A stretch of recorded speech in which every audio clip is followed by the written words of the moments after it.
I just got back from visiting Alto Canto. Oh, baby. Now I'm 1636, way up at the top of a mountain, and I can't wait to tell you all about it. They're off the town of Mazamitla, and that's in southeast Jalisco, right under Lake Chapala, okay? And it is just a journey to get up there. I mean, you wouldn't believe what you got to do to get up to the top of this mountain. As a matter of fact, on the bottles, this is the elevation to 9,000 feet, which it'll say right there, and that's how high it is. It's the highest altitude distillery in Mexico and who knows where else. It is unbelievable. What a journey. They do it for a reason. The high elevation adds to the whole production procedure. This is extremely traditionally made tequila. I went on this trip. They invited me, and I went because I rated Alto Canto, never heard of him, a 90 in the Blind Agavos Awards recently. I said to myself, I got to learn more about this brand. And when I got the invitation, I didn't hesitate because I knew what I was walking into. It's even better than I thought. The things I saw there, the way they have the distillery and everything is absolutely crazy. This is right up my alley, especially the high proof. Oh, baby. The owner is Dade Suarez, and his master distiller is Juan Reyes. He is the greatest guy. I learned so much from Juan as well as Dade. They are so passionate. It's unbelievable. You know, so when we get down there, right, we go to Guadalajara. We spend a day in Guadalajara. It's amazing. Then we go off and we do other things. And then when we get close to the distillery, close, I should say, we go to Juan's brother-in-law's place, which is this avocado farm. It's insane. It's gorgeous. All avocado trees everywhere. They're just beautiful. And there's a house there. And they showed us the beginnings of Alto Canto. All right. The two of them did like a little test before they decided if they were going to build a distillery right on the porch of this like avocado farm. And they have a little, oven and a little copper still. And they have like a trowel where they were doing the hand pounding, which is, they called it their Tahona, which was funny. I mean, they did like a test. They did like 16, different versions, batches, I think, in the very beginning to see how it would come out. They used all different kinds of yeast and stuff, and it was great. And they decided to go forward and build the distillery on the top of this mountain. We had such a journey getting up there. I did some videos on it. You might want to check it out. So they make three expressions: the Blanco, the high proof Blanco, and the Reposado. Oh, man, they don't mess around here. You know, when you get to the distillery, you not only notice the equipment they have, you notice the equipment they don't have. And what I mean by that is I walk in and I don't see any shredder roller. I don't see any stainless steel fermentation tanks, and I don't see any stainless steel distillation pot stills. And what do I say? I'm at home. This is exactly what I want. Nothing but stone oven, Tahona, wood fermentation with fibers, all copper distillation with fibers in the first distillation. It doesn't get any better than this. Right up my alley. So after we saw the beginnings of the brand, it was just amazing, okay? They really have a history here. They're going to turn it into a museum later on, the equipment that they had there. And then we had, amazing guacamole from the avocados that they had there, Juan and the rest of the people there were making it for us. And then we took that journey up to the top. So, that journey is just unbelievable. You got to try it sometime. It's a big, open air, beautiful distillery. It's only, a couple years old. And what you notice is the smell right away of the cooked agave. I mean, it's all open. You're in the middle of nowhere. There's nothing there. The windows are open. The doors are open. It's all open. And yet you walk in and the smell hits you. It's just amazing. It's beautiful. They have just what they need in this beautiful distillery. They don't try to improve Mother Nature at all. Matter of fact, like their trademark is agave, water, and Mother Nature. They're not trying to reinvent the wheel. So they buy their agaves in the highlands, the lowlands, but it has to be organic, 100% USDA. They don't mess around. They pay extra for the agaves. Stone brick oven. They have a little stone brick oven that they showed us. They're building two more, okay? Full Tahona.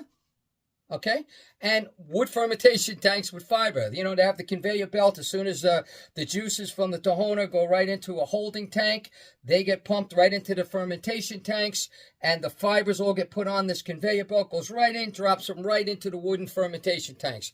It's unbelievable. The fermentation tanks are just filled with fiber. That's all you see. It's just amazing. It really is. And then, you know, it goes to distillation, but they do malolactic fermentation. This is all malolactic fermentation. They don't mess around here. And they know just when to pull it. They showed me on a microscope. I was down in there. It was great. We're looking at live yeast moving around. They know just when. They're doing everything perfect. This is real traditional. Nobody said it was cheap to make something this great, okay? It may not be an everyday sipper, but it's my kind of sipper, and it's something that it's worth splurging for. You try this once, you're going to want it again.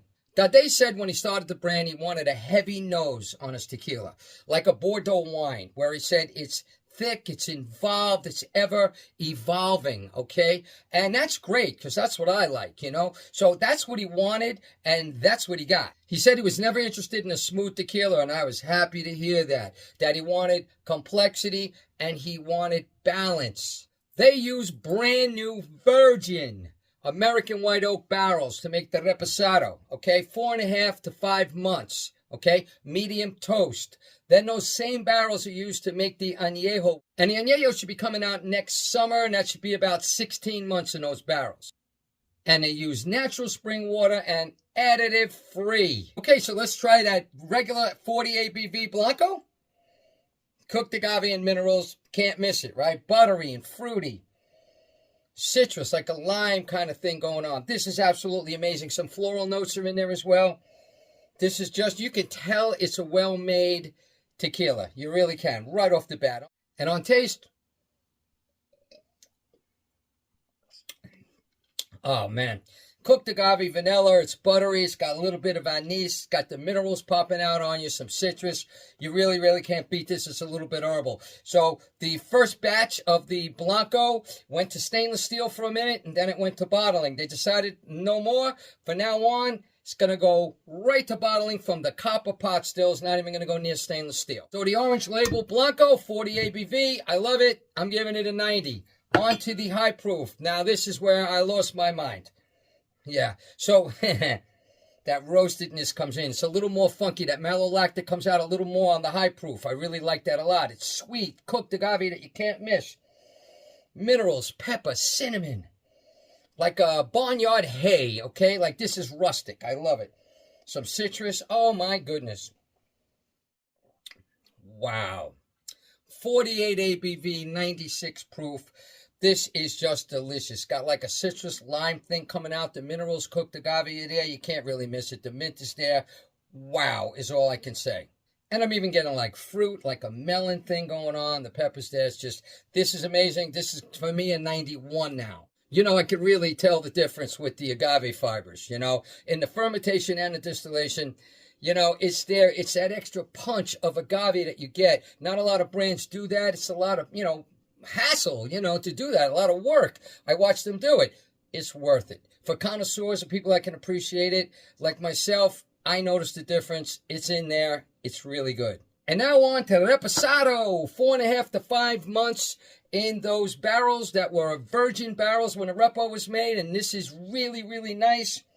American, oh man. So the oak is right there right away. The caramel, the earthiness, herbalness, maybe almost like a little nutmeg or something's in there. Some caramel. It's earthy, fruity like apples. And you can't miss the oak and stuff like that. On the taste.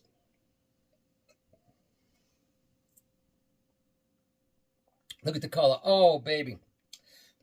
Sweet, cooked agave, fruit, honey.